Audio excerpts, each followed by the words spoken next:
ಕಡುಬು ಎಂದಾಗ ಹೆಚ್ಚಾಗಿ ಮಕ್ಕಳು ಮೂಗು ಮುರಿಯುವುದೇ ಜಾಸ್ತಿ. ಆದರೆ ಕಡುಬಿನ ರೀತಿಯಲ್ಲಿರುವ ಆಲೂವಡೆಯನ್ನು ಒಮ್ಮೆ ಮಾಡಿಕೊಡಿ. ಮಕ್ಕಳು ಮತ್ತೆ ಮತ್ತೆ ಕೇಳಿ ಮಾಡಿಸಿಕೊಂಡು ತಿಂತಾರೆ. ಹಾಗಿದ್ರೆ ಬನ್ನಿ, ಮತ್ತೆ ತಡ ಈ ರೆಸಿಪಿ ಹೇಗೆ ಮಾಡೋದು ಅಂತ ನೋಡ್ಕೊಂಡು ಬರುವ. ಅದಕ್ಕಿಂತ ಮೊದಲು ಯಾರೆಲ್ಲ ನನ್ನ ಚಾನಲ್ಗೆ ಹೊಸಬರಾಗಿದ್ದೀರೋ ಚಾನಲನ್ನು ಪ್ಲೀಸ್ ಸಬ್ಸ್ಕ್ರೈಬ್ ಮಾಡೋದನ್ನು ಮರಿಬೇಡಿ. ಇಲ್ಲಿ ನಾನು 3 ಕಪ್ನಷ್ಟು ಅಕ್ಕಿ ತಗೊಂಡಿದ್ದೇನೆ. ಇದು ಹಿಂದಿನ ದಿನ ನೆನೆಸಿಟ್ಟಿರುವಂತಹ ಅಕ್ಕಿ. ಇಲ್ಲಿ 1 ತೆಂಗಿನಕಾಯಿಯ ಅರ್ಧ ಗಡಿಯಷ್ಟು ಕಾಯಿ ತುರಿಯನ್ನು ಇಟ್ಕೊಂಡಿದ್ದೇನೆ. ಹಾಗೆ 1 ಕಪ್ಪಿನಷ್ಟು ಬೆಲ್ಲ ತಗೊಂಡಿದ್ದೇನೆ. ಎಲ್ಲ ನಿಮಗೆ ಎಷ್ಟು ಬೇಕೋ ಅಷ್ಟು ತಗೊಳ್ಬೋದು, ಸಿಹಿಯ ಮೇಲೆ ಡಿಪೆಂಡ್ ಆಗಿರ್ತದೆ. ಮೊದಲಿಗೆ ನಾವು ನೆನೆಸಿಟ್ಟಂತಹ ಅಕ್ಕಿಯನ್ನು ಮಿಕ್ಸಿ ಜಾರಿಗೆ ಹಾಕಬೇಕು. ಸ್ವಲ್ಪ ಉಪ್ಪು ಹಾಕಬೇಕು. ಹಾಗೆ ನೀರು ಹಾಕಿ ಚೆನ್ನಾಗಿ ಕಡೆದುಕೊಂಡು ಬರಬೇಕು. ನೋಡಿ, ಇಲ್ಲಿ ಕಡೆದಾಗಿದೆ. ನೆಕ್ಸ್ಟ್ ಏನು ಮಾಡಬೇಕು ಅಂದರೆ, ಒಂದು ಬಾಣಲೆ ಇಟ್ಟಿದ್ದೇನೆ. ಇದಕ್ಕೆ ನಾವು ಕಡೆದಿರುವಂತಹ ಅಕ್ಕಿಯನ್ನು ಹಾಕಬೇಕು. ಹಾಗೆ ಜೊತೆಗೆ ಸ್ವಲ್ಪ ನೀರು ಹಾಕಿ ಚೆನ್ನಾಗಿ ಕಲಸಬೇಕು. ಆದರೆ ಅತಿಯಾಗಿ ನೀರು ಹಾಕಿ ಈ ಹಿಟ್ಟನ್ನು ತುಂಬ ತೆಳ್ಳಗೆ ಮಾಡಬಾರ್ದು. ಈಗ ಇದನ್ನು ಚೆನ್ನಾಗಿ ಕಲಸಬೇಕು. ಇದರಲ್ಲಿ ಯಾವುದೇ ಗಂಟುಗಳು ಇರಬಾರ್ದು, ಆ ರೀತಿಯಲ್ಲಿ ಕಲಸಬೇಕು. ಹಾಗೆ ಕಲಸಬೇಕಾದ್ರೆ ಒಂದು ಸಲ ಉಪ್ಪು ಚೆಕ್ ಮಾಡಿ, ಬೇಕಿದ್ದಲ್ಲಿ ಉಪ್ಪನ್ನು ಹಾಕಿಕೊಳ್ಬೋದು. ನಂತರ ಇದನ್ನು ಸ್ಟವ್ ಮೇಲೆ ಇಟ್ಟು ಗಟ್ಟಿಯಾಗುವವರೆಗೆ ಕೈ ಆಡಿಸ್ತಾ ಇರಬೇಕು. ಈ ರೀತಿ ಹಿಟ್ಟು ಗಟ್ಟಿಯಾಗ್ತಾ ಇದ್ದಾಗೇನೆ ನಾವು ಕೈ ಆಡಿಸ್ತಾನೆ ಇರಬೇಕು. ಇಲ್ಲಾಂದರೆ ಹಿಟ್ಟು ಒಂದೇ ಕಡೆಯಲ್ಲಿ ಗಟ್ಟಿಯಾಗಿ ತಳ ಹಿಡ್ಕೊಂಡು ಬಿಡ್ತದೆ. ನೋಡಿ, ಈ ರೀತಿ ಹಿಟ್ಟು ಒಂದೇ ಉಂಡೆ ಥರ ಆಗುವವರೆಗೆ ನಾವು ಹಿಟ್ಟನ್ನು ಕಾಯಿಸಬೇಕು. ನಂತರ ಗ್ಯಾಸ್ ಆಫ್ ಮಾಡಿ ಈ ಹಿಟ್ಟನ್ನು ತಣಿಯಲು ಬಿಡಬೇಕು. ಈಗ ಈ ಹಿಟ್ಟು ತಣಿದಿದೆ. ಇದನ್ನು ಚಿಕ್ಕ ಚಿಕ್ಕ ಉಂಡೆಗಳಾಗಿ ಮಾಡಿ ಇಟ್ಕೊಳ್ಬೇಕು.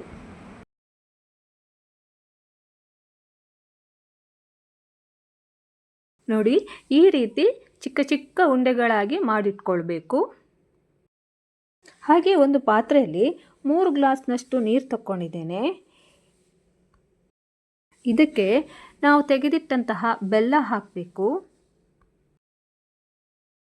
ನಂತರ ಒಂದು ಸಲ ಬೆಲ್ಲವನ್ನು ಈ ನೀರಲ್ಲಿ ಚೆನ್ನಾಗಿ ಕಲಸಬೇಕು. ಈಗ ಇಲ್ಲಿ ಬೆಲ್ಲ ಎಲ್ಲ ಕರಗಿದೆ. ಈ ಬೆಲ್ಲ ಕರಗಿದ ಮೇಲೆ ಈ ನೀರನ್ನೊಮ್ಮೆ ಸೋಸಿಕೊಳ್ಬೇಕು. ಬೆಲ್ಲದಲ್ಲಿ ಯಾವುದೇ ಕಸಕಡ್ಡಿಗಳು ಇಲ್ಲ ಅಂತಿದ್ರೆ ಸೋಸಿಕೊಳ್ಳುವ ಅಗತ್ಯ ಇಲ್ಲ. ಹಾಗೆ ಇಲ್ಲಿ ಬೆಲ್ಲ ಪಾಕ ಮಾಡುವ ಅಗತ್ಯವೂ ಇಲ್ಲ. ಜಸ್ಟ್ ಬೆಲ್ಲ ನೀರಲ್ಲಿ ಕರಗಿದ್ರೆ ಸಾಕು. ಈಗ ನಾವು ಮಾಡಿಟ್ಟಿರುವಂತಹ ಅಕ್ಕಿಯ ಸಣ್ಣ ಸಣ್ಣ ಉಂಡೆಗಳನ್ನು ಈ ಬೆಲ್ಲದ ನೀರಿಗೆ ಸೇರಿಸಬೇಕು. ನಂತರ ನಿಧಾನವಾಗಿ ಸೌಟಾಕಿ ಉಂಡೆಗಳು ಬೆಲ್ಲದ ನೀರಲ್ಲಿ ಸೆಟ್ಟಾಗುವಂತೆ ಮಾಡಬೇಕು. ಯಾಕೆಂದರೆ ಉಂಡೆ ಇನ್ನೂ ಹಸಿಯಾಗಿರುವುದರಿಂದ ಅದು ಸೌಟಿಗೆ ಎಲ್ಲ ಅಂಟಿಕೊಳ್ಳುವ ಸಾಧ್ಯತೆ ಇರ್ತದೆ. ಇಲ್ಲದಿದ್ದರೆ ಉಂಡೆಗಳೆಲ್ಲ ತುಂಡು ತುಂಡಾಗುವ ಸಾಧ್ಯತೆ ಕೂಡ ಇರ್ತದೆ.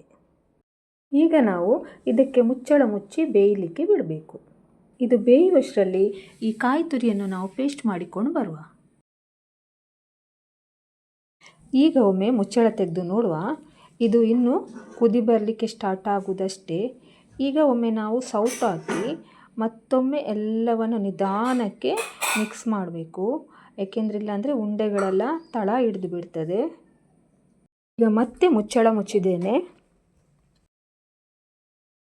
ನೋಡಿ, ಈಗ ಒಂದು 5 ನಿಮಿಷ ಕಳೆದಿದೆ. ಮುಚ್ಚಳ ತೆಗೆದಿದ್ದೇನೆ. ಚೆನ್ನಾಗಿ ಕುದಿ ಬರ್ತಾ ಉಂಟು.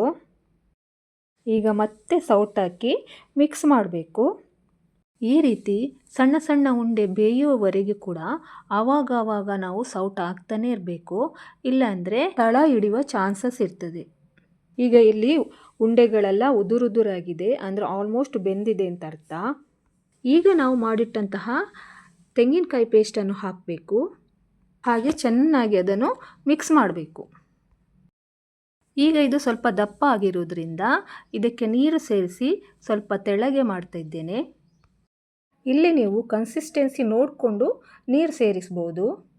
ಎಲ್ಲವೂ ಒಂದು ಸಲ ಚೆನ್ನಾಗಿ ಮಿಕ್ಸ್ ಆದಮೇಲೆ ಮತ್ತೆ ಮುಚ್ಚಳ ಮುಚ್ಚಿ ಕುದಿ ಬರಲಿಕ್ಕೆ ಬಿಡಬೇಕು. ಈಗ ನೋಡಿ, ಇದು ಚೆನ್ನಾಗಿ ಕುದಿ ಬರ್ತಾ ಉಂಟು. ಒಂದು ಸಲ ಸೌಟ್ ಹಾಕಿ ಉಂಡೆಗಳೆಲ್ಲ ಹೇಗೆ ಆಗಿದೆ ಅಂತ ತೋರಿಸ್ತಾ ಇದ್ದೇನೆ ನಿಮಗೆ. ನೋಡಿ, ಉಂಡೆಗಳೆಲ್ಲ ಚೆನ್ನಾಗಿ ಬೆಂದಿದೆ, ಹಾಗೆ ಒಂದಕ್ಕೊಂದು ಅಂಟದೆ ಉದುರುದುರಾಗಿ ಬೀಳ್ತಾ ಉಂಟು. ಇಷ್ಟು ಆದರೆ ನಮ್ಮ ಹಾಲು ವಡೆಯ ರೆಸಿಪಿ ರೆಡಿಯಾಗಿದೆ ಅಂತ ಅರ್ಥ. ಸೊ ನೋಡಿದ್ರಲ್ಲ ಫ್ರೆಂಡ್ಸ್, ಹಾಲು ವಡೆಯ ರೆಸಿಪಿ. ಪ್ರೊಸೀಜರ್ ಸ್ವಲ್ಪ ಲಾಂಗ್ ಅನಿಸಿದ್ರು ತಿನ್ನಲಿಕ್ಕೆ ಮಾತ್ರ ತುಂಬ ರುಚಿಯಾಗಿರ್ತದೆ. ಖಂಡಿತ ನೀವು ಒಂದು ಸಲ ಇದನ್ನು ಟ್ರೈ ಮಾಡಿ. ರೆಸಿಪಿ ಸ್ವಲ್ಪ ಹಳೆಯ ಕಾಲದ್ದು ಅಂತ ಅನಿಸಿದ್ರು ಕೂಡ ನಾಲಿಗೆಗೆ ರುಚಿ ಆಗೋದಕ್ಕೆ ಕಾಲ ಯಾವುದಾದ್ರೂ ಏನು ಅಲ್ವಾ ಫ್ರೆಂಡ್ಸ್. ನಿಮಗೆಲ್ಲ ಈ ರೆಸಿಪಿ ತುಂಬ ಇಷ್ಟ ಆಯಿತು ಅಂತ ಭಾವಿಸ್ತೇನೆ. ಹಾಗಿದ್ದಲ್ಲಿ ಒಂದು ಲೈಕ್, ಶೇರ್, ಕಮೆಂಟ್ ಮಾಡಿ. ಹಾಗೆ ಇನ್ನೂ ನನ್ನ ವೀಡಿಯೋಸ್ಗಳನ್ನು ಹೊಸದಾಗಿ ನೋಡ್ತಿದ್ದಲ್ಲಿ ಚಾನಲನ್ನು ಪ್ಲೀಸ್ ಸಬ್ಸ್ಕ್ರೈಬ್ ಮಾಡೋದನ್ನು ಮರಿಬೇಡಿ. ಮತ್ತೊಂದು ಹೊಸ ವೀಡಿಯೋದೊಂದಿಗೆ ನಿಮ್ಮ ಮುಂದೆ ಬರ್ತೇನೆ. ಅಲ್ಲಿವರೆಗೆ ಟೇಕ್ ಕೇರ್, ಬಾಯ್.